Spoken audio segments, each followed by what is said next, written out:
Alright guys, a quick one. Here, I'll detail how to require password to turn off Samsung phone.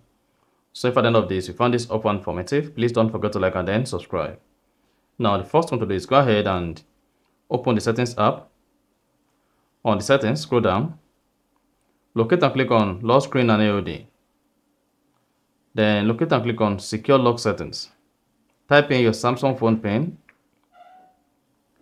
Now under secure lock settings, locate lock network and security and then turn that on.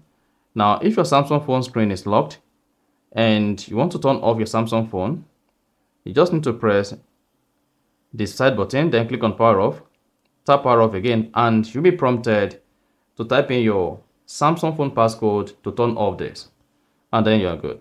So each time you want to turn off your Samsung phone, you just need to type in your Samsung phone PIN or confirm your fingerprint. So that's exactly how to turn off Samsung phone with passcode. So if you found this helpful and informative, please don't forget to like and then subscribe.